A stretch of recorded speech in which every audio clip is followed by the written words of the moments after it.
ভাই ভাই আমার বাচ্চাগুলোকে চকলেট দেন। আরে বাচ্চারা তোমাদেরকে কোন চকলেট দিব? আমাকে এইগুলা দিয়ে দেন না আঙ্কেল। আচ্ছা ঠিক আছে দিতেছি, এই নাও তোমার চকলেট, আর করে দিব। আরে ভাইয়া 2 বক্স দিয়ে দেন, আমার বাচ্চাদের জন্য 2টা বক্স দিয়ে দেন। আচ্ছা ঠিক আছে দিতেছি। আর বাবা আমার গুলা কই? আরে তুই নিয়ে কি করবি? তুই বাসায় গিয়ে কাজ কর, ঝাড়ু দিয়ে গিয়ে ঝাড়ু, যা এখান থেকে। আরে বাবা আমাকে কিনে দাও না। আরে আরে তুই তো আমার সৎ মেয়ে, ওরা হচ্ছে আমার আপন ছেলে, যা এখান থেকে সরে যা তুই।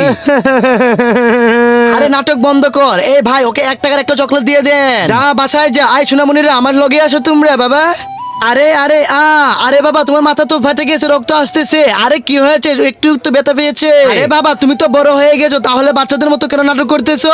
আমি বাসায় যাইতেছি, আপনি পরে চলে আসিয়েন। বাবা তুমি এখানে দাঁড়াও, আমি আসতেছি। ভাইয়া ভাইয়া আমার চকলেটটা নিয়ে নেন, আমাকে একটা 1 টাকা দিয়ে ব্যান্ডেজ দেন, আমার বাবা মাথায় ব্যথা পেয়েছে। আচ্ছা ঠিক আছে, এই নাও বাবা তোমার জন্য ব্যান্ডেজ এনেছি, ব্যান্ডেজটা লাগিয়ে ফেলো। বেটা তুই আমাকে মাফ করিস, আমি তোকে বুঝতে পারিনি। বন্ধুরা এই ছবিটিকে মন থেকে ভালোবেসে থাকলে ভিডিওটি লাইক করে চ্যানেল সাবস্ক্রাইব করে কমেন্ট বক্সে আল্লাহ লিখে যাও।